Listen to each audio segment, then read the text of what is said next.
지금 중국 조선업계에 유례없는 대재앙이 닥쳤습니다. 세계 1위 수주국이라 자부하며 한국을 완전히 따돌렸다고 샴페인을 터뜨린 지 불과 며칠. 중국 전역의 조선소는 순식간에 수조원대 선박들이 썩어가는 거대한 고철 공동묘지로 변해버렸습니다. 인도 직전의 배들이 엔진 결함으로 전량 거부되며 항구 전체가 마비됐기 때문입니다. 비용을 아끼려 한국을 배신하고 중국을 택했던 프랑스와 카타르는 수천억 원의 위약금이 쌓이는 지옥을 맞이했습니다. 중국은 한국의 설계도를 훔쳐 외형은 복제했지만 배의 심장에 담긴 단 1%의 기술만큼은 끝내 넘지 못했습니다. 가격으로 승부하려던 중국을 단숨에 침몰시킨 한국 기술의 소름 돋는 실체, 지금 바로 공개합니다. 어디서 듣고 계신가요? 구독과 좋아요 잊지 마세요. 안녕하세요. 저는 리웨이창입니다. 회의실 문이 열리는 순간 테이블 위에 펼쳐진 도면 더미가 눈에 들어왔습니다. 수백 장의 설계도와 공정 매뉴얼, 품질 기준서까지 모두 한국에서 건너온 것들이었죠. 정확히 말하면 제가 지난 5년간 공들여 빼온 기술 문서들이었습니다. 상하이 본사 42층 대회의실, 창밖으로 양쯔강 너머 조선소 크레인들이 아침 햇살을 받아 반짝였어요. 저는 그 광경을 보며 생각했습니다. 저 크레인들이 오늘도 한국과 똑같은 배를 만들어내고 있다고, 우리는 이제 한국 기술자들의 허락 없이도 그들의 결과물을 재현할 수 있다고 말이죠. 이사회 멤버들이 하나둘 자리에 앉기 시작했습니다. 저는 노트북을 펼치며 오늘 회의 안건을 다시 확인했어요. 신규 엔진 생산 라인 가동 현황 보고, 그리고 향후 확장 계획 논의였습니다. 하지만 제 머릿속에는 이미 결론이 나 있었죠. 우리는 한국의 기술을 완벽히 습득했고, 이제 그것을 우리 방식대로 활용할 시간이라고 말입니다. 회의실 맨 끝자리에 앉은 왕젠궈 수석기술고문이 서류를 넘기는 소리가 들렸습니다. 그는 이 회사에서 가장 오래 일한 기술자였어요. 실제로 용접봉을 잡아본 적이 있는 몇 안 되는 임원이기도 했죠. 문제는 그가 너무 많이 아는 동시에 너무 많이 걱정한다는 것이었습니다. 저는 그의 존재가 때로 불편했어요. 마치 제 어깨 너머에서 끊임없이 경고하는 목소리 같았으니까요. 회의가 시작되자 저는 먼저 입을 열었습니다. 테이블 위 도면들을 가리키며 말했죠. 이 모든 자료가 우리에게 무엇을 의미하는지 아느냐고. 이것은 단순한 기술 문서가 아니라 한국이 수십 년간 쌓아온 노하우의 결정체라고 설명했습니다. 그리고 덧붙였어요. 이제 그 노하우는 우리 것이 되었다고, 우리는 한국과 동일한 수준의 제품을 만들 수 있는 능력을 확보했다고 말입니다. 임원들이 고개를 끄덕이기 시작했습니다. 하지만 왕젠궈만은 다른 표정이었어요. 그는 손을 들어 발언권을 요청했습니다. 저는 속으로 한숨을 쉬며 그에게 시선을 돌렸죠. 왕젠궈는 천천히 입을 열었습니다.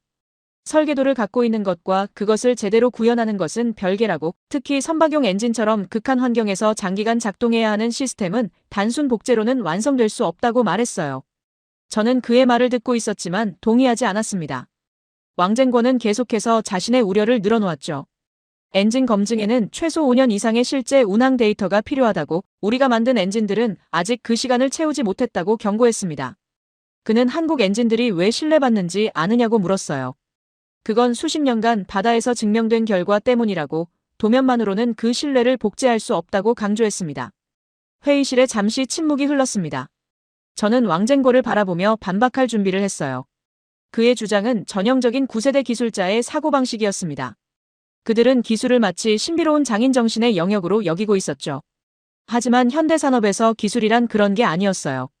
기술은 데이터이고 수치이고 문서였습니다. 그 문서만 있으면 누구든 재현할 수 있는 것이 21세기 제조업이었죠. 저는 왕젠궈를 향해 말했습니다. 기술이란 건 결국 문서라고, 한국이 한 일을 우리도 할 수 있다고 단언했어요. 설계 사양이 같고 부품 규격이 동일하다면 결과물도 같을 수밖에 없다고 설명했습니다. 왕젠궈는 고개를 저었죠. 그는 같은 재료로 같은 설계도대로 만들어도 조립 과정의 미세한 차이, 품질 관리의 수준 차이가 최종 성능을 결정한다고 반박했습니다. 저는 그의 말을 가로막았습니다. 그런 식이면 아무것도 시작할 수 없다고, 우리는 이미 충분한 기술력을 확보했고, 지금 필요한 건 실행이지 더 이상의 검증이 아니라고 강조했어요. 왕젠궈는 입을 다물었습니다. 하지만 그의 눈빛에서 저는 동의가 아닌 체념을 읽었죠. 그는 자신의 의견이 받아들여지지 않을 것을 이미 알고 있었던 겁니다. 회의실의 다른 임원들은 제 편이었습니다. 그들은 왕젠궈 같은 신중론자가 아니라 실행을 원하는 사람들이었어요. 한 임원이 말했습니다. 리 부사장의 말이 맞다고, 우리는 이미 충분한 준비를 마쳤다고 동조했죠. 다른 임원도 거들었습니다. 시장은 기다려주지 않는다고, 지금이 바로 공격적으로 나갈 때라고 말했어요. 저는 고개를 끄덕이며 회의를 진행했습니다. 왕쟁권은 더 이상 반박하지 않았어요. 그는 그저 서류를 응시하며 침묵을 지켰습니다. 저는 그 침묵이 마음에 들었죠. 반대 의견은 이미 충분히 들었고 이제는 실행할 시간이었으니까요. 회의가 끝난 후 저는 왕쟁권을 따로 불렀습니다. 복도급 작은 미팅룸에서 그와 마주 앉았죠. 저는 차분한 목소리로 말했습니다. 당신의 우려는 이해한다고 하지만 우리는 앞으로 나아가야 한다고 설명했어요. 왕쟁권은 한참을 침묵하다가 입을 열었습니다. 도면을 훔치는 것과 기술을 이해하는 것은 다르다고, 특히 엔진은 수만 개의 부품이 완벽한 조화를 이뤄야 하는 시스템이라고 말했죠. 저는 그의 말을 끊었습니다. 훔친 게 아니라 확보한 거라고, 그리고 우리는 단순히 복제하는 게 아니라 개선하고 있다고 반박했어요.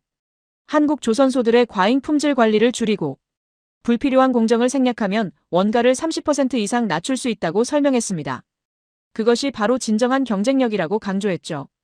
왕쟁권은 저를 바라보며 말했습니다.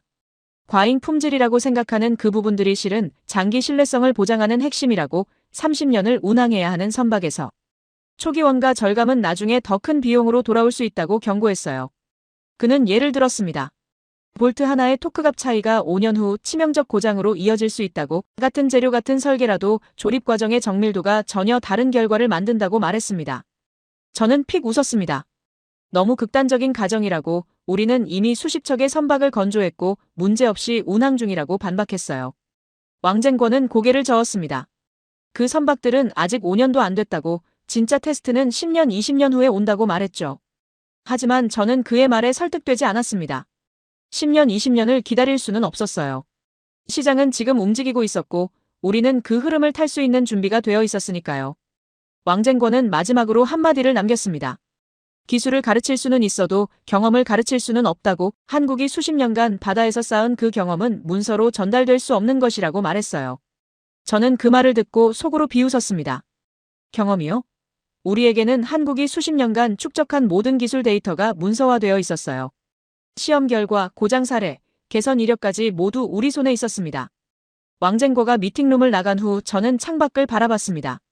조선소에서는 새로운 선박의 용골이 놓이고 있었어요. 그 배에 들어갈 엔진 설계도는 바로 지난주 한국에서 넘어온 최신 버전이었습니다. 저는 그 도면을 떠올리며 생각했죠. 한국 기술자들이 10년을 들여 개발한 것을 우리는 6개월 만에 손에 넣었다고, 이것이 바로 효율이라고 스스로에게 말했습니다. 책상 서랍을 열어 또 다른 서류를 꺼냈습니다. 한국 엔진의 고장 사례 분석 보고서였어요. 지난 20년간 발생한 모든 주요 고장 사례와 원인 분석, 그리고 개선 방법이 담겨 있었습니다. 저는 이 자료를 보며 생각했죠. 한국은 시행착오를 거치며 이 데이터를 얻었지만 우리는 그 시행착오를 건너뛸 수 있다고 말입니다. 그들의 실패를 우리가 반복할 필요는 없었어요. 사무실 불을 끄고 나오며 저는 복도 창문으로 조선소를 마지막으로 바라봤습니다. 밤이 되었지만 조선소는 여전히 불이 환하게 켜져 있었어요. 야간 작업이 진행 중이었습니다. 저는 그 불빛을 보며 미소 지었죠. 저 불빛 하나하나가 한국 기술의 복제본을 만들어내고 있었으니까요. 집으로 가는 길 라디오에서 뉴스가 흘러나왔습니다. 세계 조선업계 동향에 관한 보도였어요. 한국 조선소들의 수주가 예년에 비해 감소했다는 내용이었습니다. 저는 볼륨을 조금 높였죠. 그 뉴스가 제게는 희망적으로 들렸으니까요. 한국의 약세는 곧 우리의 기회였습니다. 왕쟁권의 경고는 뒤에 남겨두고 저는 앞만 보며 달렸습니다. 기술을 훔쳤든 빌렸든 확보했든 중요한 건 결과였어요. 그리고 우리는 그 결과를 만들어낼 준비가 되어 있었습니다. 6개월이 흘렀습니다. 제 책상 위에는 계약서가 쌓여 있었어요. 컨테이너선, LNG선, 벌크선까지 다양한 선종의 계약서들이었습니다. 저는 그 서류 더미를 바라보며 숨이 가빠지는 걸 느꼈죠. 이건 단순한 수주가 아니었어요. 패권의 이동이었습니다. 상하이 본사 대회의실에는 전 세계 언론사 기자들이 모여 있었습니다. 오늘은 우리 회사의 연간 실적 발표일이었어요. 저는 단상에 섰습니다. 스크린에 숫자가 떴죠. 연간 수주량, 전년 대비 340% 증가라는 문구가 화면을 가득 채웠습니다. 그리고 그 아래 더 중요한 문장이 있었어요. 세계 조선 수주 1위 달성이라는 글자였습니다. 카메라 플래시가 터졌습니다. 기자들이 일제히 손을 들었어요. 저는 그들의 질문을 받으며 생각했습니다. 불과 1년 전만 해도 한국은 넘을 수 없는 벽처럼 보였다고 하지만 지금 이 순간 그 벽은 무너졌다고 말이죠. 한 기자가 물었습니다. 이렇게 빠른 성장의 비결이 무엇이냐고요? 저는 준비된 답변을 했습니다. 기술 혁신과 효율적 생산 시스템 덕분이라고 말했죠. 물론 그건 절반의 진실이었습니다. 진짜 비결은 한국에서 빼온 설계도와 매뉴얼이었어요. 하지만 그걸 말할 순 없었습니다. 대신 저는 강조했죠. 우리는 한국과 동일한 품질을 30% 낮은 가격에 제공한다고, 이것이 바로 시장이 원하는 것이라고 설명했습니다. 다른 기자가 질문했습니다. 한국 조선소와의 차별점이 무엇이냐고요? 저는 망설임 없이 대답했어요. 우리는 한국과 똑같이 만들고 더 싸게 판다고, 이것이 우리의 핵심 경쟁력이라고 선언했습니다. 회의장에 웅성거림이 퍼졌죠. 어떤 기자들은 놀란 표정이었고 어떤 기자들은 고개를 끄덕였습니다. 발표가 끝난 후 저는 사무실로 돌아왔습니다. 컴퓨터를 켜자 뉴스 속보들이 떠올랐어요. 파이낸셜 타임스는 중국 조선업의 약진이라는 제목을 달았고 로이터는 한국 시대의 종말이라고 표현했습니다. 저는 그 헤드라인들을 하나하나 읽어내려갔죠. 각 기사마다 우리 회사 이름이 언급되어 있었습니다. 세계 조선업계의 새로운 강자, 가격 경쟁력으로 시장을 장악한 중국 기업이라는 수식어가 붙어 있었어요. 휴대폰이 울렸습니다. 회장님이었어요. 축하한다는 말과 함께 다음 목표를 제시하셨습니다. 내년에는 시장 점유율 40%를 넘기라는 지시였죠. 저는 그 말을 듣고 흥분했습니다. 40%요? 그건 한국의 전성기 시절 점유율과 맞먹는 수치였어요. 저는 즉시 대답했습니다. 가능하다고, 아니 반드시 해내겠다고 약속했죠. 전화를 끊고 저는 창밖을 바라봤습니다. 조선소에서는 수십 척의 배가 동시에 건조되고 있었어요. 6개월 전만 해도 저 자리 절반은 비어 있었습니다. 하지만 지금은 달랐죠. 모든 도크가 가동 중이었고 야간 작업까지 진행되고 있었습니다. 저는 그 광경을 보며 확신했어요. 우리는 이미 한국을 넘어섰다고 말입니다. 이메일함을 열었습니다. 전 세계 선주들에게서 온 문의가 넘쳐났어요. 독일, 노르웨이, 싱가포르, 남미까지 다양한 국가의 해운사들이었습니다. 모두 한 가지 이유 때문이었죠. 가격이었습니다. 우리는 한국 조선소 견적의 70% 수준으로 제시할 수 있었어요. 회의 알림이 떴습니다. 영업팀 전체 미팅이었어요. 저는 회의실로 향했습니다. 영업 담당자들이 이미 자리를 가득 채우고 있었죠. 그들의 표정은 모두 밝았습니다. 저는 단상에 서서 말했어요. 우리는 역사를 만들고 있다고, 세계 조선업의 중심이 이동하고 있다고 선언했습니다. 영업팀장이 보고를 시작했습니다. 이번 분기 계약 성사율이 85%라고 했어요. 작년 같은 기간 대비 2배 이상 증가한 수치였습니다. 그는 수치들을 나열했죠. 유럽 시장에서 30% 점유율, 동남아시아 40%, 중동 25%라고 보고했습니다. 모든 지역에서 한국 조선소의 점유율을 빠르게 잠식하고 있었어요. 저는 그 보고를 들으며 속으로 웃었습니다. 한국 조선소들이 지금 어떤 기분일까 상상이 됐어요. 수십 년간 쌓아온 신뢰와 기술력으로 지켜온 시장이 단 1년 만에 흔들리고 있었으니까요. 그들은 아마 이해하지 못할 겁니다. 어떻게 이렇게 빨리 역전될 수 있는지 말이죠. 회의가 끝난 후 저는 기술팀을 불렀습니다. 왕쟁궈도 함께였어요. 그는 여전히 조심스러운 표정이었습니다. 저는 그에게 물었죠. 생산 현황이 어떤지, 품질의 문제는 없는지 확인했습니다. 왕쟁궈는 잠시 망설이다가 대답했어요. 생산 속도가 너무 빠르다고, 일부 공정에서 검증 절차가 생략되고 있다고 우려를 표했습니다. 저는 웃으며 대답했습니다. 그때까지 기다리면 시장은 이미 끝나 있을 거라고 말했어요. 우리는 지금 이 순간을 잡아야 한다고, 한국이 약해진 지금이 바로 그 기회라고 설명했습니다. 왕쟁궈는 더 이상 말하지 않았어요. 그는 그저 고개를 저으며 자리에서 일어났습니다. 저녁 무렵 정부 관계자들과의 만찬이 있었습니다. 장소는 상하이 최고급 레스토랑이었어요. 산업부 차관이 참석했고 몇몇 고위 공무원들도 함께였습니다. 그들은 우리 회사의 성과를 치하했죠. 국가 경쟁력 향상에 기여했다는 말도 덧붙였습니다. 식사가 끝난 후 차관이 개인적으로 저를 불렀습니다. 조용한 라운지에서 그와 마주 앉았어요. 그는 솔직하게 물었습니다. 정말 한국 수준의 품질을 보장할 수 있느냐고요. 저는 잠시 망설였습니다. 하지만 곧 확신에 찬 목소리로 대답했어요. 그렇다고, 우리는 이미 증명했다고 말했습니다. 물론 속으로는 알고 있었습니다. 아직 장기 운항 데이터가 없다는 사실을요. 우리가 만든 배들 중 5년 이상 운항한 것은 손에 꼽을 정도였습니다. 하지만 그건 중요하지 않았어요. 지금 당장은 말이죠. 시장은 과거의 실적이 아니라 현재의 가격으로 움직이고 있었으니까요. 다음 날 아침 일찍 조선소로 향했습니다. 현장을 직접 보고 싶었어요. 거대한 크레인들이 강철 블록을 들어올리고 있었고 용접공들이 불꽃을 튀기며 작업하고 있었습니다. 저는 그 광경을 보며 감격했죠.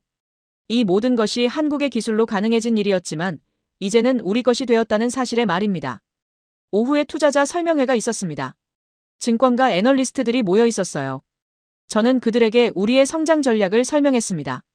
향후 3년간 연평균 50% 성장을 목표로 한다고 시장 점유율 50%까지 확대하겠다고 선언했죠. 애널리스트 한 명이 질문했습니다. 한국 조선소들의 반격 가능성은 없느냐고요. 저는 자신 있게 대답했습니다. 그들은 이미 기술 우위를 잃었다고 가격 경쟁에서 우리를 이길 수 없다고 말했어요. 애널리스트들이 고개를 끄덕였습니다. 제 말이 설득력 있게 들렸던 거죠. 설명회가 끝난 후 주가를 확인했습니다. 10% 상승해 있었어요. 시장은 우리를 믿고 있었습니다. 투자자들은 우리가 새로운 강자라고 판단했죠. 저는 그 숫자를 보며 만족했습니다. 주가는 거짓말을 하지 않았어요. 시장이 우리를 인정한다는 증거였습니다. 저녁 무렵 왕쟁궈가 제 사무실을 찾아왔습니다. 그는 심각한 표정이었어요. 저는 그에게 앉으라고 했습니다. 왕쟁궈는 조심스럽게 입을 열었죠. 생산 속도를 조금만 늦췄으면 좋겠다고 품질 검증에 더 시간을 투자해야 한다고 건의했습니다. 저는 그의 말을 듣고 한숨을 쉬었습니다. 또 같은 이야기였어요. 저는 설명했습니다. 지금은 속도가 생명이라고 시장 선점이 무엇보다 중요하다고 강조했죠. 왕쟁궈는 반박했습니다. 하지만 나중에 문제가 생기면 어쩔 거냐고 그때는 회사 전체가 위험해질 수 있다고 경고했어요. 저는 단호하게 말했습니다.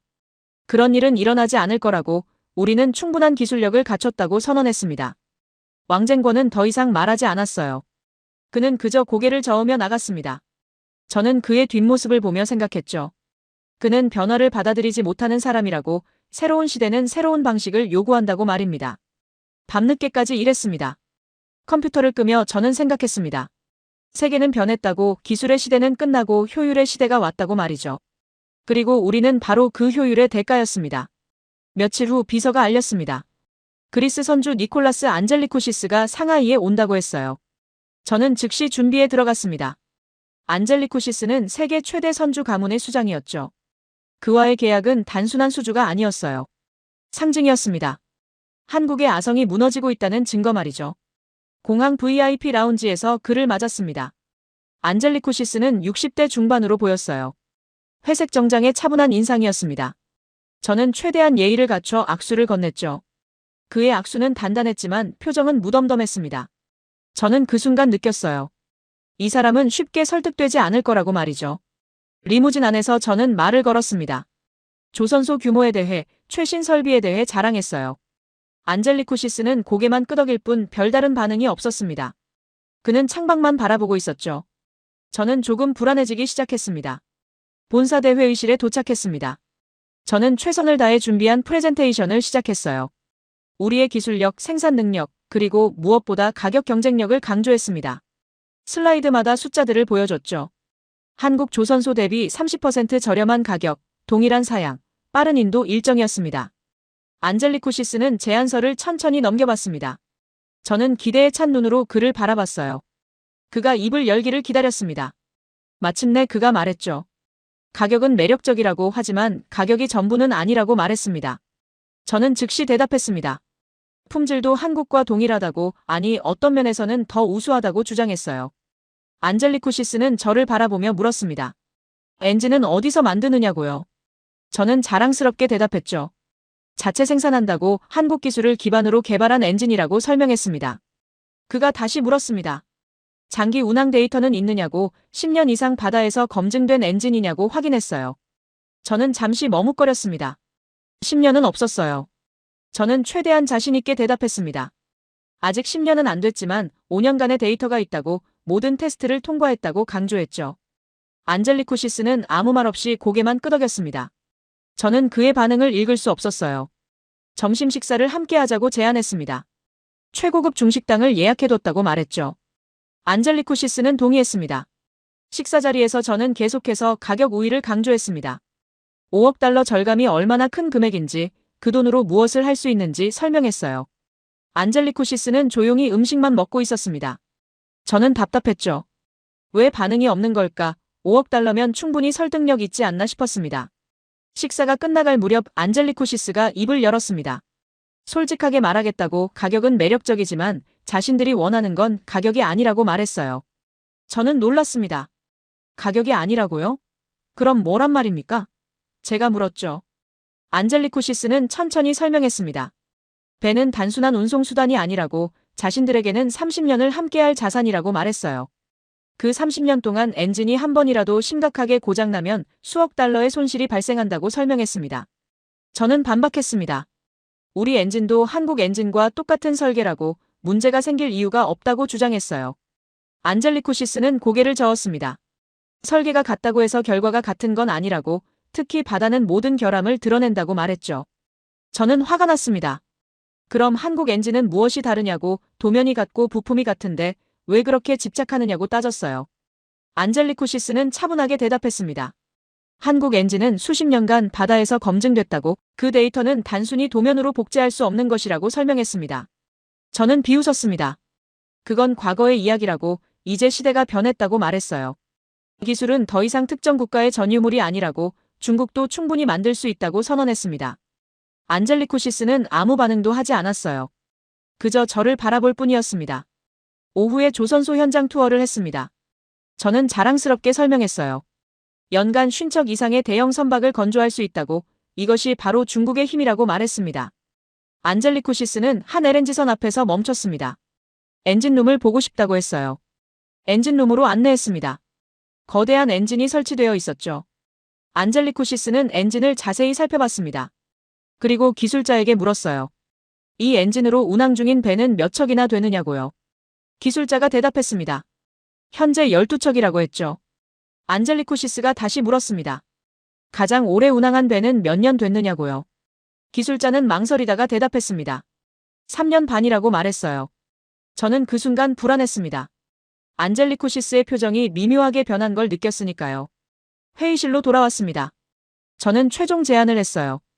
가격을 조금 더 낮출 수 있다고, 척당 1억 7,500만 달러면 어떻겠느냐고 제시했습니다. 총 5억 5천만 달러를 절약할 수 있다는 계산이었죠. 저는 확신했습니다. 이 정도면 거절할 수 없을 거라고 말이죠. 안젤리코시스는 고개를 저었습니다.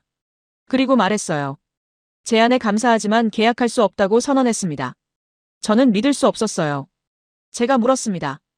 가격도 좋고 품질도 보장하는데 왜 거절하느냐고 합리적인 이유를 말해달라고 요구했죠. 안젤리코시스는 천천히 설명했습니다. 자신의 가문은 150년간 선박 사업을 해왔다고, 배에서 가장 중요한 건 엔진이고, 엔진에서 가장 중요한 건 신뢰성이라고 말했어요. 그리고 그 신뢰성은 시간으로만 증명된다고 강조했습니다. 저는 반박했습니다. 우리 엔진도 충분히 신뢰할 수 있다고, 한국 설계를 그대로 따랐다고 주장했어요. 안젤리코시스는 단호하게 말했습니다. 설계를 따르는 것과 기술을 보유하는 것은 다르다고, 특히 해양 엔진은 수만 개의 변수가 존재한다고 설명했죠. 저는 화가 났습니다. 그럼 중국 엔진은 영원히 신뢰받을 수 없다는 말이냐고, 기회조차 주지 않겠다는 거냐고 따졌어요. 안젤리코시스는 차분하게 대답했습니다. 기회를 주지 않는 게 아니라고, 다만 자신의 가문 배로는 그 실험에 참여할 수 없다고 말했습니다. 저는 마지막으로 시도했습니다.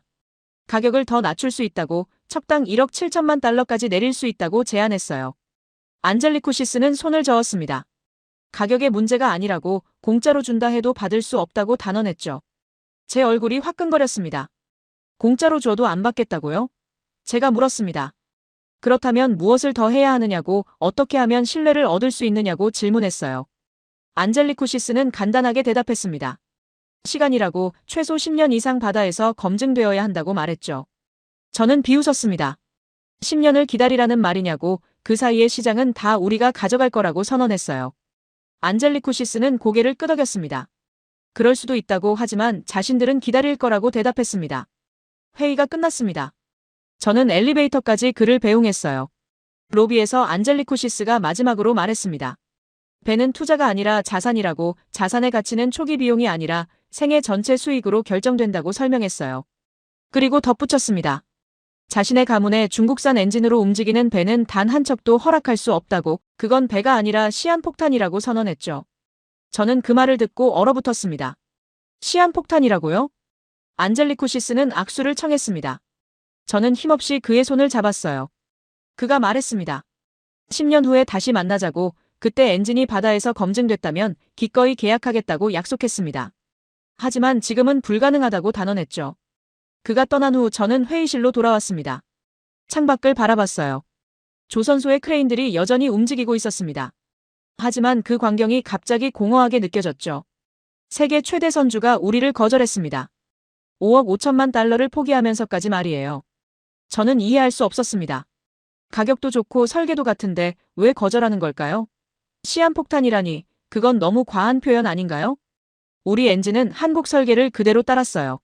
문제가 생길 리 없었습니다. 그날 밤 저는 혼자 사무실에 남았습니다. 안젤리코시스가 남긴 말들이 계속 귓가를 맴돌았어요. 시한폭탄, 10년의 검증, 자산가치, 신뢰성이라는 단어들이었습니다. 저는 고개를 저었죠. 그는 틀렸어요. 우리는 충분히 준비됐습니다. 안젤리코시스의 거절은 불쾌했지만 치명적이지는 않았습니다. 저는 스스로에게 말했어요. 그는 보수적인 구세대일 뿐이라고, 시장은 여전히 우리 편이라고 말이죠. 실제로 그랬습니다. 일주일 후 비서가 알렸어요. 프랑스에서 연락이 왔다고 했습니다. 장피에르 르노였습니다. 그는 전화로 말했습니다. 한국 조선소와 진행 중이던 컨테이너선 발주권을 재검토하고 있다고, 우리 측 제안을 듣고 싶다고 했어요. 저는 즉시 파리행 비행기를 예약했습니다. 장피에르 르노가 저를 맞았습니다. 50대 중반의 프랑스인으로 날카로운 인상이었죠. 그는 악수를 나누며 바로 본론으로 들어갔습니다. 시간을 낭비하지 않는 스타일이었어요. 회의실에서 저는 제안을 시작했습니다. 1만 4천 TEU급 컨테이너선 15척 건조 계약이었어요. 척당 9천만 달러, 총 13억 5천만 달러 규모였습니다. 한국 조선소가 제시한 가격은 척당 1억 2천만 달러라고 들었어요. 우리는 4억 5천만 달러를 절감할 수 있다고 설명했습니다. 장피에르는 제안서를 꼼꼼히 살펴봤습니다. 그리고 질문했죠. 인도 일정은 어떻게 되느냐고, 품질 보증은 확실한지 확인했습니다. 저는 자신있게 대답했어요.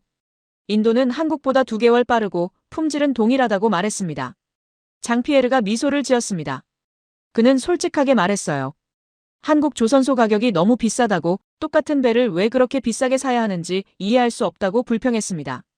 저는 고개를 끄덕였죠. 바로 그겁니다. 시장은 합리적이었어요. 같은 제품이라면 당연히 싼 걸 선택해야 했습니다. 장피에르는 한국 조선소와의 협상 과정을 설명했습니다. 그들은 가격을 전혀 낮출 생각이 없었다고, 기술 우위를 내세우며 오만하게 굴었다고 불만을 토로했어요. 저는 속으로 웃었습니다.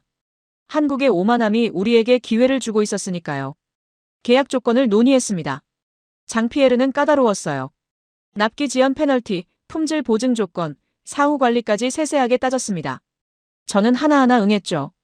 모든 조건을 수용할 수 있다고 말했습니다. 4억 5천만 달러 차이 앞에서 조건 따위는 중요하지 않았어요. 회의가 끝날 무렵 장피에르가 말했습니다. 이사회 승인을 받아야 하지만 긍정적이라고, 다음 주에 최종 답변을 주겠다고 약속했어요. 저는 악수를 나누며 확신했습니다. 이 계약은 성사될 거라고 말이죠. 파리에서 돌아온 지 사흘 후 연락이 왔습니다. 계약 확정이었어요. 저는 즉시 팀을 소집했습니다. 프랑스와의 계약은 단순한 수주가 아니었죠. 세계 3위 해운사가 한국을 버리고 우리를 선택한 겁니다. 상징적 의미가 컸어요. 그런데 같은 날 오후 더 큰 소식이 들려왔습니다. 카타르에서 연락이 온 거예요. 압둘라 알사니 LNG 선박 발주 책임자였습니다. 그는 화상회의를 요청했어요. 다음 날 오전 화상회의가 시작됐습니다. 압둘라 알사니는 40대 초반으로 보였어요. 전통 복장을 한 카타르인이었습니다. 그는 정중했지만 직설적이었죠. 한국 조선소와 진행 중인 LNG선 계약을 취소할 생각이라고, 우리 제안을 듣고 싶다고 말했습니다. 저는 흥분을 감추며 설명을 시작했습니다. 17만 세제곱미터급 LNG선 8척 건조였어요. 척당 1억 8천만 달러, 총 14억 4천만 달러였습니다. 한국 견적은 척당 2억 3천만 달러였다고 들었죠. 우리는 3억 6천만 달러를 절감할 수 있었습니다. 압둘라는 신중했습니다. 그는 엔진 신뢰성에 대해 물었어요. LNG는 위험한 화물이라고, 엔진 고장은 용납할 수 없다고 강조했습니다. 저는 준비된 답변을 했죠. 우리 엔진은 한국 설계를 기반으로 한다고, 이미 여러 척이 문제없이 운항 중이라고 설명했습니다. 압둘라는 고민하는 표이였습니다. 그는 물었어요. 만약 문제가 생기면 어떻게 하느냐고, 보상 조건은 무엇이냐고 확인했습니다. 저는 즉답했습니다. 완벽한 품질 보증을 제공한다고 문제 발생 시 전액 보상하겠다고 약속했어요. 압둘라는 한참을 생각하더니 말했습니다. 한국은 너무 비싸다고 카타르 정부가 원가 절감을 요구하고 있다고 설명했어요. 기술 우위요? 그건 옛날 이야기라고 이제는 중국도 충분히 만들 수 있다고 덧붙였습니다. 저는 그 말을 듣고 미소 지었죠. 바로 제가 원하던 반응이었습니다. 일주일 후 카타르에서 공식 통보가 왔습니다. 계약 확정이었어요. 저는 믿을 수 없었습니다.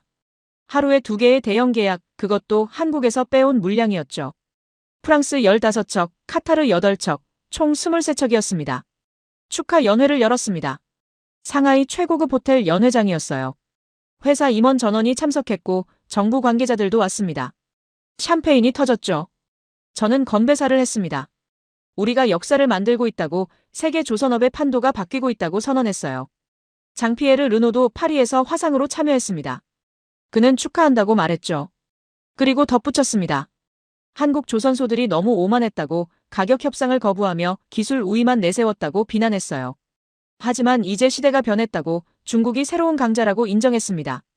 압둘라 알사니도 영상 메시지를 보냈습니다. 카타르 정부를 대표해서 감사하다고, 이번 계약으로 수억 달러를 절감했다고 기뻐했어요. 한국 기술 우위는 과거의 신화일 뿐이라고, 중국의 성장을 축하한다고 말했습니다. 연회장이 떠들썩했습니다. 임원들은 모두 흥분 상태였어요. 한 임원이 외쳤습니다. 이제 한국 시대는 끝났다고, 우리가 세계를 지배할 거라고 선언했죠. 다른 임원들도 박수를 쳤습니다. 저는 그 광경을 보며 만족했어요. 연회가 끝난 후 저는 혼자 호텔 옥상바에 올라갔습니다.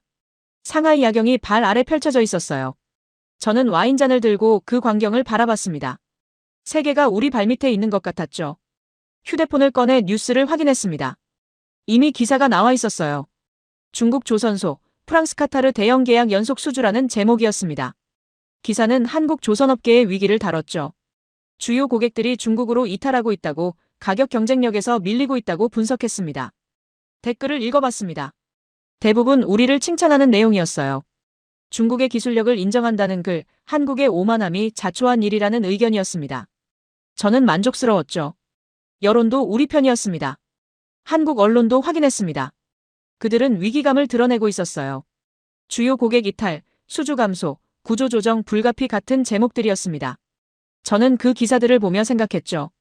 이제 입장이 바뀌었다고, 한국이 우리를 따라잡아야 하는 상황이 됐다고 말입니다. 다음 날 아침 출근하자마자 회의가 있었습니다. 프랑스와 카타르 계약 실행 계획을 논의하는 자리였어요. 생산팀장이 보고했습니다. 도크 배정은 완료됐고 자재 발주도 시작했다고 말했죠. 모든 게 순조로웠습니다. 기술팀장도 보고했습니다. 설계는 문제없다고, 한국 도면을 기반으로 하니 검증된 설계라고 설명했어요. 엔진 생산도 예정대로 진행 중이라고 말했습니다. 저는 고개를 끄덕였죠. 왕쟁궈가 손을 들었습니다. 그는 조심스럽게 말했어요. 엔진 검증 시간을 좀 더 가져야 한다고, 특히 LNG선은 안전이 중요하다고 강조했습니다. 저는 그의 말을 가로막았죠. 일정을 늦출 수 없다고, 고객과 약속한 납기를 지켜야 한다고 말했습니다.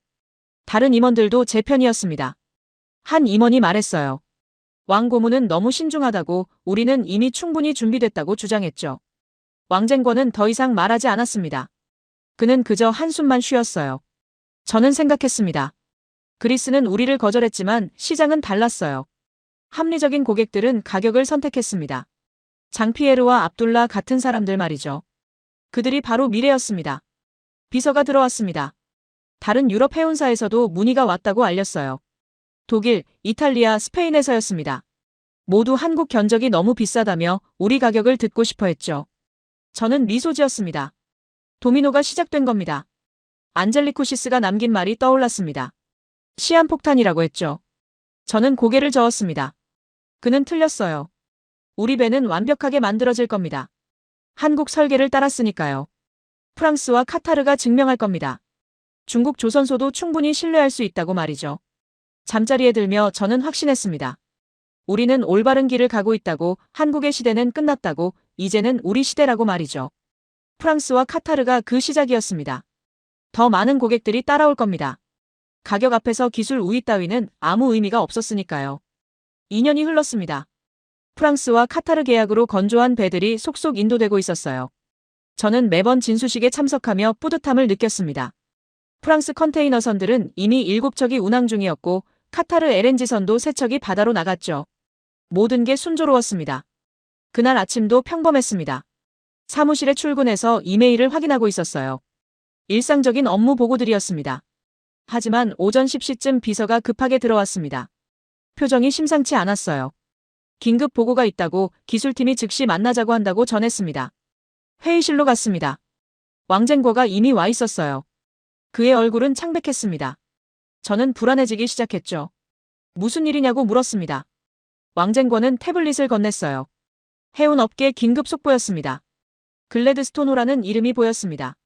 중국 후동중화조선소에서 건조한 LNG선이었어요. 우리 회사는 아니었지만 같은 중국 조선소였죠. 기사를 읽어내려갔습니다. 호주 인근 해상에서 엔진이 완전히 정지됐다고 재가동이 불가능하다고 적혀 있었습니다. 저는 고개를 들었습니다. 왕쟁거를 바라봤어요. 그는 말했습니다. 글래드스토노는 운항 2년차라고 중국산 엔진을 장착한 배라고 설명했습니다. 엔진 내부 주요 부품이 파손됐다고 수리가 불가능할 수도 있다고 말했죠. 저는 반박했습니다. 후동중화는 우리와 다르다고 그들은 품질 관리가 허술하다고 말했어요. 왕쟁거는 고개를 저었습니다. 그들도 한국 설계를 썼다고 우리와 같은 방식으로 만들었다고 지적했습니다. 저는 말문이 막혔어요. 점심시간쯤 더 자세한 소식이 들어왔습니다. 글래드스토노는 호주 근해에서 표류 중이라고 예인선이 출동했지만 수리 가능성은 희박하다고 했어요. LNG 화물을 실은 채로 바다 한가운데 멈춰 있는 거였습니다. 저는 등골이 오싹했죠.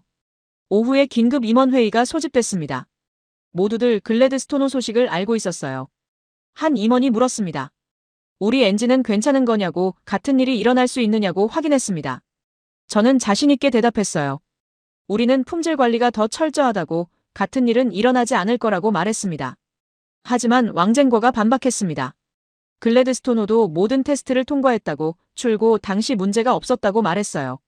진짜 문제는 장기 운항 중에 나타난다고 2년이라는 시간이 그것을 증명했다고 강조했습니다.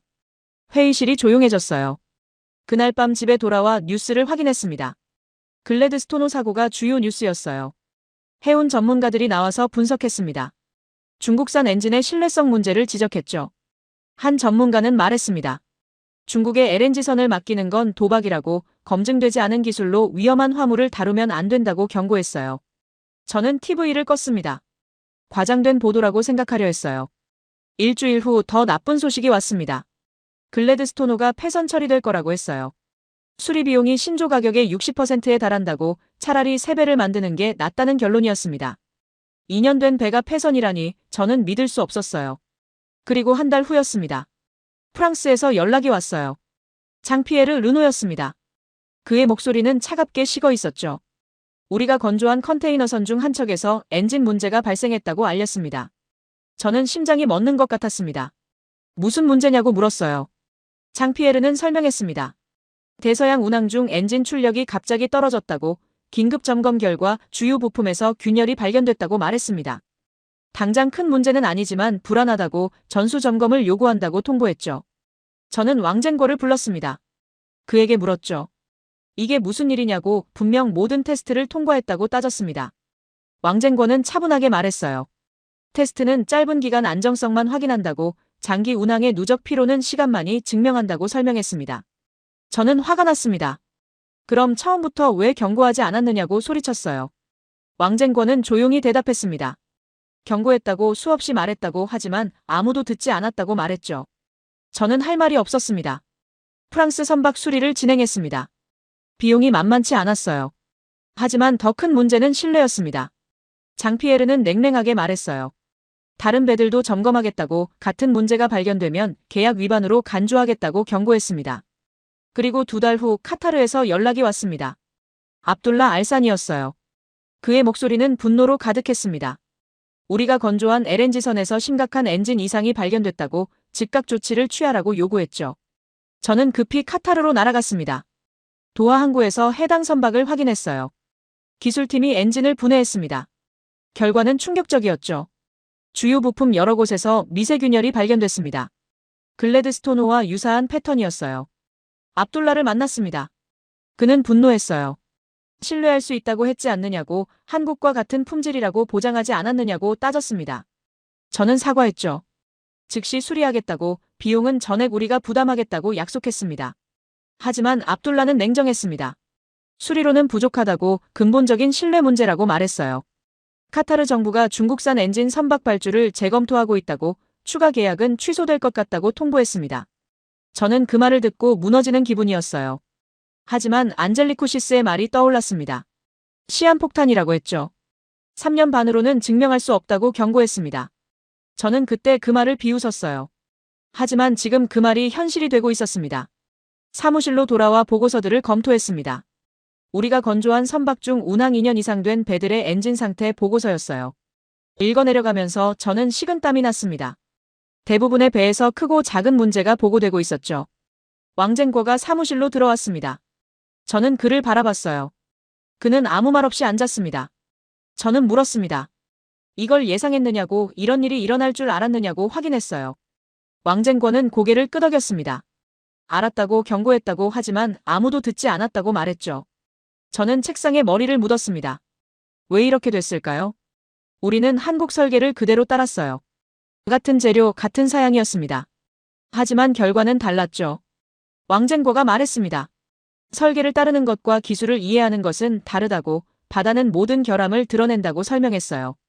다음 날 아침 긴급 이사회가 소집됐습니다. 회장님이 직접 주재했어요. 그는 엄중한 표우로 물었습니다. 상황이 얼마나 심각한지, 대책은 무엇인지 보고하라고 지시했습니다. 저는 보고했습니다. 현재 문제가 발견된 선박은 5척이라고, 모두 운항 2년 이상 된 배들이라고 설명했어요. 수리는 진행 중이지만 근본적인 해결책은 아직 없다고 인정했습니다. 회장님의 얼굴이 굳었어요. 한 이사가 물었습니다. 글래드스토노처럼 폐선될 가능성은 없느냐고, 우리 회사 평판이 어떻게 되느냐고 따졌습니다. 저는 대답할 수 없었어요. 가능성을 배제할 수 없었으니까요. 회의가 끝난 후 저는 혼자 남았습니다. 회의실 창밖을 바라봤어요. 2년 전 이 자리에서 프랑스와 카타르 계약을 발표했습니다. 모두가 환호했죠. 저는 영웅이었어요. 하지만 지금은 달랐습니다. 글래드스토노 사진을 다시 봤습니다. 호주 근해에 표류하는 거대한 LNG선이었어요. 2년 전 누군가는 그 배를 자랑스럽게 생각했을 겁니다. 하지만 지금은 수치였죠. 중국 조선업 전체의 수치였습니다. 저는 생각했습니다. 우리가 너무 서두른 건 아닐까요? 시장을 장악하려는 욕심에 검증을 생략한 건 아닐까요? 왕쟁궈의 경고를 무시한 대가가 이제 나타나고 있었습니다. 그리고 그 대가는 우리 회사만의 문제가 아니었어요. 중국 조선업 전체가 치러야 할 대가였습니다. 악몽은 거기서 끝나지 않았습니다. 글래드스토노 사건 이후 한 달쯤 지났을 때였어요. 비서가 급히 들어왔습니다. 런던에서 긴급 공문이 왔다고 했죠. 로이드 보험조합 산하 해상보험사였습니다. 공문을 펼쳤습니다. 영어로 빼곡히 적혀 있었어요. 저는 천천히 읽어내려갔습니다. 읽으면 읽을수록 손이 떨렸죠. 중국산 엔진 장착 선박에 대한 보험료 인상 통보였습니다. 기존 대비 300% 인상이라고 적혀 있었어요. 왕쟁궈를 불렀습니다. 그에게 공문을 보여줬어요. 왕쟁궈는 읽더니 한숨을 쉬었습니다. 예상했다고, 보험사들이 움직일 줄 알았다고 말했죠. 저는 물었습니다. 300%면 어떻게 되느냐고, 선주들이 받아들일 수 있느냐고 확인했어요. 왕쟁궈는 고개를 저었습니다. 불가능하다고, 보험료가 그렇게 오르면 중국산 엔진 선박은 경쟁력을 완전히 잃는다고 설명했습니다. 우리가 제시한 가격 우위가 보험료로 다 날아간다고 말했죠. 저는 멍하니 앉아 있었습니다. 다른 보험사들도 잇따라 같은 조치를 발표했어요. 싱가포르, 홍콩, 도쿄의 주요 해상보험사들이었습니다. 모두 중국산 엔진 선박 보험료를 대폭 인상한다고 통보했죠. 그리고 일주일 후였습니다. 진짜 충격이 왔어요. 런던에서 화상회의 요청이 들어왔습니다. 리처드 블레이크라는 사람이었어요. 글로벌 해상보험사의 리스크 총괄이었습니다. 화상회의가 시작됐습니다. 리처드 블레이크는 60대 초반의 영국인이었어요. 회색 머리에 차가운 눈빛이었습니다. 그는 인사도 없이 바로 본론으로 들어갔죠. 감정이 전혀 없는 목소리였습니다. 그는 말했습니다. 지난 6개월간 중국산 엔진 선박 사고 데이터를 분석했다고, 결과가 충격적이라고 설명했어요. 저는 긴장하며 들었습니다. 리처드는 화면에 그래프를 띄웠죠. 그래프를 보는 순간 저는 숨이 막혔습니다. 중국산 엔진 선박의 고장률이었어요. 한국산 엔진 대비 12배 높다고 표시되어 있었습니다. 12배요. 저는 믿을 수 없었어요. 리처드는 차갑게 설명을 이어갔습니다. 운항 2년 이상 된 중국산 엔진 선박 중 37%에서 중대한 기계적 결함이 발견됐다고 했어요. 한국산은 3%였습니다. 리처드는 덧붙였습니다. 이건 통계적으로 용납할 수 없는 수치라고 보험사로서 더 이상 리스크를 떠안을 수 없다고 선언했죠. 저는 반박하려 했습니다. 그건 초기 모델들이라고, 지금은 품질이 개선됐다고 말했어요. 리처드는 단호하게 말했습니다. 데이터가 전부라고, 보험사는 통계를 믿는다고 강조했죠. 그리고 폭탄 선언이 나왔습니다. 리처드는 말했어요. 오늘부로 중국산 엔진 장착 선박의 신규 보험 가입을 거부한다고, 기존 보험 계약도 순차적으로 해지할 거라고 통보했습니다. 저는 귀를 의심했어요. 보험 거부라고요? 그건 사형 선고나 다름없었습니다. 보험 없이는 어떤 배도 운항할 수 없었어요. 항구 입출항이 불가능했고 화물도 실을 수 없었습니다. 저는 다급하게 물었습니다. 협상의 여지는 없느냐고, 조건을 제시하면 안 되느냐고 물었죠. 리처드는 고개를 저었습니다. 우리는 정치를 하지 않는다고, 통계를 믿을 뿐이라고 말했어요. 그리고 덧붙였습니다. 중국산 엔진이 10년 이상 안정적으로 운항한다는 데이터가 쌓일 때까지 이 결정은 번복되지 않을 거라고 선언했습니다. 화상회의가 끝났습니다. 저는 멍하니 화면을 바라봤어요. 10년이라고요? 10년을 기다리라고요? 안젤리쿠시스가 했던 말이 떠올랐습니다. 최소 10년의 검증이 필요하다고 했었죠. 저는 그때 비웃었어요. 하지만 지금 보험사가 똑같은 말을 하고 있었습니다. 긴급 임원회의를 소집했습니다. 리처드 블레이크의 선언을 보고했어요. 회의실이 술렁거렸습니다. 한 임원이 외쳤죠. 이건 불공정하다고, 서방 보험사들의 중국 견제라고 주장했습니다. 하지만 왕쟁거가 조용히 말했습니다. 불공정이 아니라고, 정당한 리스크 관리라고 설명했어요. 우리 엔진이 실제로 고장률이 높다고, 12배라는 숫자는 거짓말을 하지 않는다고 인정했습니다. 회의실이 조용해졌어요. 다른 임원이 물었습니다. 그럼 어떻게 하느냐고, 이대로 무너지라는 말이냐고 따졌죠. 왕쟁거는 대답하지 않았습니다. 저도 답이 없었어요. 10년을 기다릴 수는 없었습니다. 그날 오후 장피에르 르노에게서 전화가 왔습니다. 그의 목소리는 분노로 떨리고 있었어요. 보험사로부터 통보받았다고, 프랑스 선박들의 보험이 해지될 거라고 알렸습니다. 저는 사과했습니다. 해결책을 찾겠다고 약속했어요. 하지만 장피에르는 냉정했습니다. 이건 당신 회사만의 문제가 아니라고, 중국 조선업 전체의 신뢰 문제라고 지적했죠. 프랑스는 더 이상 중국산 엔진 선박을 발주하지 않을 거라고 선언했습니다. 압둘라 알사니에게서도 연락이 왔습니다. 카타르 정부가 긴급회의를 열었다고 했어요. 보험 문제로 LNG선 운항이 불가능해질 수 있다고, 이건 국가 안보 문제라고 말했습니다. 추가 계약은 전부 취소라고 통보했죠. 저는 무너지는 기분이었습니다. 2년 전 그들과 샴페인을 터뜨리며 축하했던 기억이 떠올랐어요. 한국을 넘어섰다고 자축했었죠. 하지만 지금은 달랐습니다. 그들은 우리를 떠나고 있었어요. 일주일 후 더 나쁜 소식이 연쇄적으로 터졌습니다. 수에즈 운하관리국에서 발표했어요. 중국산 엔진 선박의 통과 시 특별 점검을 실시한다고, 엔진 상태가 불량하면 통과를 거부할 수 있다고 경고했습니다. 파나마 운하도 같은 조치를 발표했어요. 싱가포르와 홍콩 항구도 마찬가지였습니다. 전 세계 주요 항로가 중국산 엔진 선박을 경계하기 시작한 겁니다. 저는 이게 현실인지 믿을 수 없었어요. 저는 안젤리쿠시스가 했던 말을 떠올렸습니다. 한국 엔진을 단 배는 30년 후에도 높은 가격에 중고로 팔 수 있지만 검증되지 않은 엔진을 단 배는 아무도 사지 않는다고 했었죠. 그 말이 현실이 되고 있었습니다. 한 달 후 저는 베이징 정부 회의에 소환됐습니다. 산업부 장관이 직접 주재하는 회의였어요. 주요 조선사 대표들이 모두 참석했습니다. 분위기는 무거웠죠. 장관이 말했습니다. 보험 블랙리스트 사태가 심각하다고, 이건 중국 조선업의 생존이 걸린 문제라고 강조했어요. 대책을 내놓으라고 지시했습니다. 각 조선사 대표들이 보고했습니다. 신규 수주가 급감했다고, 기존 계약도 취소되고 있다고 말했어요. 한 대표는 말했습니다. 고객들이 한국으로 돌아가고 있다고, 가격이 비싸도 신뢰를 선택한다고 보고했죠. 제 차례가 왔습니다. 저는 보고했어요. 우리 회사도 신규 수주가 전년 대비 70% 감소했다고, 프랑스와 카타르 계약도 위험하다고 인정했습니다. 장관의 얼굴이 굳었어요. 회의가 끝난 후 저는 혼자 베이징 거리를 걸었습니다. 2년 전 이 도시에서 정부 관계자들과 만찬을 했었어요. 그들은 저를 칭찬했었죠. 국가 경쟁력 향상에 기여했다고 말했습니다. 하지만 지금은 달랐어요. 그날 밤 늦게까지 사무실에 남았습니다. 책상 위에는 보험사 공문들이 쌓여 있었어요. 하나하나 다시 읽어봤습니다. 모두 같은 내용이었죠.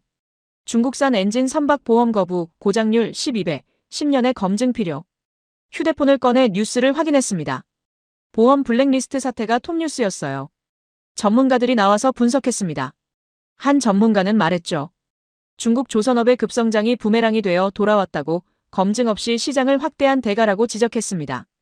댓글을 읽어봤습니다. 대부분 비판적이었어요. 중국이 너무 서둘렀다는 의견, 기술을 훔쳐서는 진짜 경쟁력을 가질 수 없다는 지적이었습니다. 저는 휴대폰을 내려놓았죠.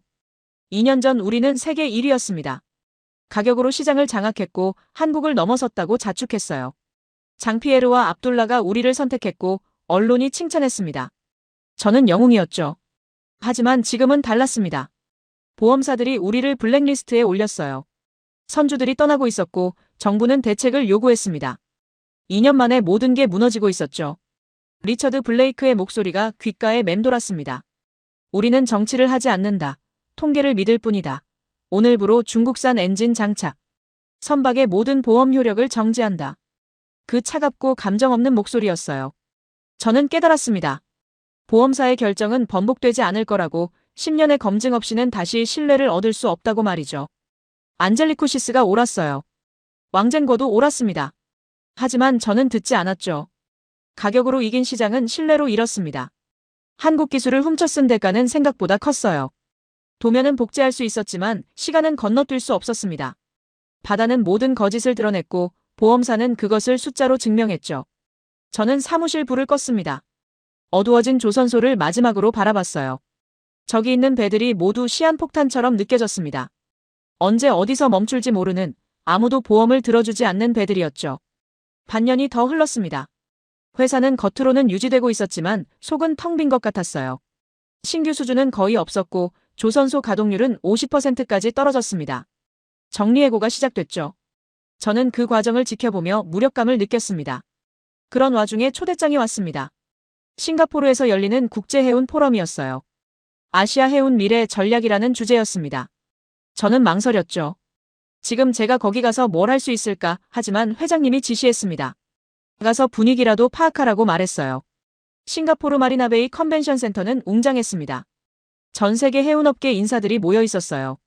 저는 로비에 서서 주변을 둘러봤습니다. 익숙한 얼굴들이 보였죠. 유럽 선주들, 아시아 해운사 대표들, 그리고 조선사 임원들이었습니다. 등록을 마치고 메인 홀로 들어갔습니다. 수백 개의 좌석이 놓여 있었어요. 저는 뒤쪽 자리에 앉았습니다. 눈에 띄고 싶지 않았죠. 포럼이 시작됐습니다. 첫 세션은 친환경 해운의 미래였어요. 발표자가 무대에 올랐습니다. IMO 2050 규제에 대해 설명하기 시작했어요. 2050년까지 해운업계 탄소 배출 제로를 달성해야 한다고, 이는 선택이 아니라 의무라고 강조했습니다. 저는 멍하니 듣고 있었죠. 발표자는 계속했습니다. LNG 엔진, 메탄올 엔진, 암모니아 엔진 같은 차세대 친환경 기술이 필요하다고 설명했어요. 그리고 현재 이 분야를 선도하는 국가를 언급했습니다. 한국이었죠. 화면에 한국 조선사들의 친환경 엔진 개발 현황이 떴습니다. 듀얼 퓨얼 엔진, 메탄올 추진 시스템, 암모니아 레디 엔진까지 다양한 기술들이 나열되어 있었어요. 저는 그 화면을 보며 충격받았습니다. 우리가 추격하는 사이 한국은 이미 다른 차원으로 가 있었어요. 세션이 끝나고 휴식 시간이었습니다. 저는 로비로 나왔어요. 커피를 마시며 생각에 잠겼습니다. 친환경 엔진이라, 우리는 기존 엔진조차 제대로 못 만들고 있는데 말이죠. 그때 누군가 저를 불렀습니다. 돌아보니 익숙한 얼굴이었어요. 니콜라스 안젤리쿠시스였습니다. 3년 전 상하이에서 저를 거절했던 그 그리스 선주였죠. 저는 당황했습니다. 안젤리쿠시스는 다가와 악수를 청했어요. 저는 어색하게 그의 손을 잡았습니다. 그는 물었죠. 요즘 어떠냐고, 회사는 괜찮냐고 확인했습니다. 저는 대답할 수 없었어요. 괜찮을 리가 없었으니까요. 안젤리쿠시스는 조용히 말했습니다. 보험 블랙리스트 소식을 들었다고, 안타깝다고 위로했어요. 하지만 그의 눈빛에는 동정이 아니라 확신이 담겨 있었습니다. 제가 틀렸고 그가 옳았다는 확신이었죠. 저는 용기를 내서 물었습니다. 왜 그렇게 한국 엔진에 집착했느냐고, 정말 그렇게 큰 차이가 있느냐고 질문했어요. 안젤리쿠시스는 잠시 생각하더니 대답했습니다. 함께 걸으며 얘기하자고 제안했죠. 우리는 컨벤션 센터 밖으로 나왔습니다. 마리나베이 해변을 따라 걸었어요. 안젤리쿠시스가 입을 열었습니다. 이유는 간단하다고 미래 때문이라고 말했죠. 그는 설명했습니다. IMO 2050 규제가 시행되면 기존 화석 연료 엔진은 쓸모없게 된다고, 선박들은 모두 친환경 엔진으로 전환해야 한다고 말했어요. 그리고 그 기술을 가진 나라는 극히 제한적이라고 덧붙였습니다. 저는 물었습니다. 중국도 개발하면 되지 않느냐고. 우리도 연구하고 있다고 말했어요. 안젤리쿠시스는 고개를 저었습니다.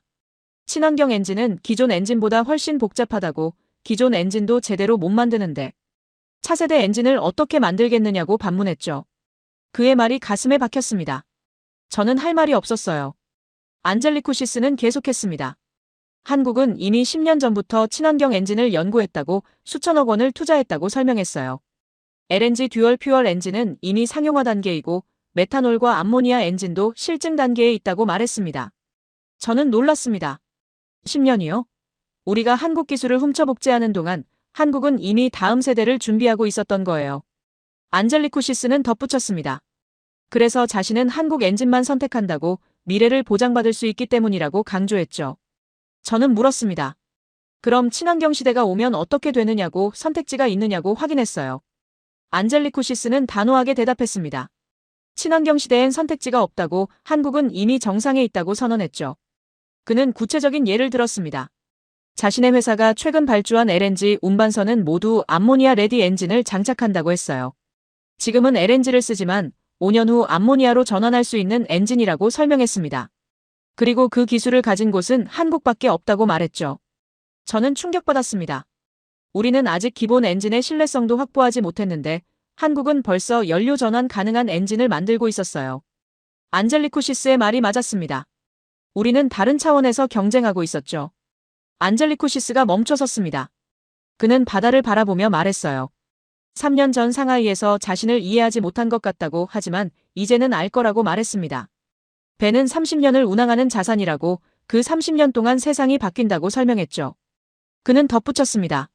지금 값싼 중국 엔진을 선택하면 10년 후 규제를 만족하지 못해 폐선될 수 있다고, 하지만 한국 엔진을 선택하면 연료 전환으로 30년을 다 쓸 수 있다고 말했어요. 이게 바로 자산 가치의 차이라고 강조했습니다. 저는 고개를 숙였습니다.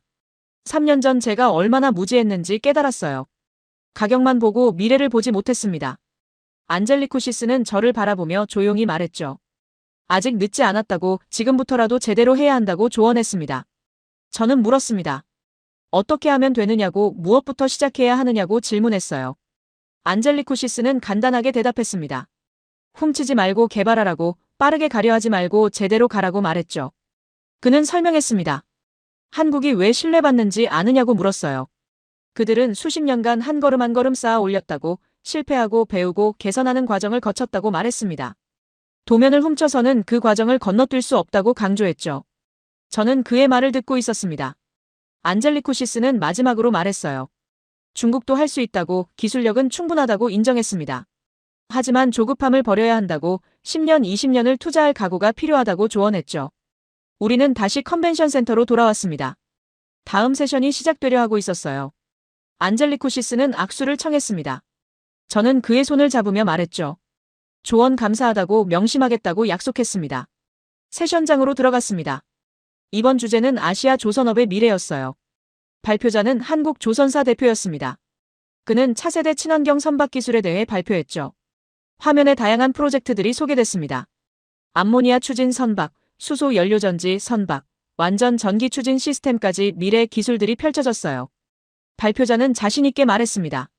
한국은 2030년까지 전 선종의 친환경 솔루션을 완성할 거라고 선언했죠. 저는 그 발표를 들으며 절망했습니다. 우리와의 격차가 보였어요. 우리는 기존 엔진도 신뢰받지 못하는데 한국은 벌써 수소와 암모니아를 이야기하고 있었습니다. 이건 단순한 기술 격차가 아니었어요. 철학의 차이였죠. 발표가 끝나고 질의응답 시간이었습니다.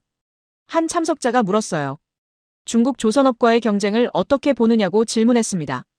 한국 대표는 신중하게 대답했죠. 경쟁이라기보다 다른 전략이라고, 중국은 물량과 가격으로 가고 있고 한국은 기술과 신뢰로 간다고 설명했습니다. 그는 덧붙였습니다.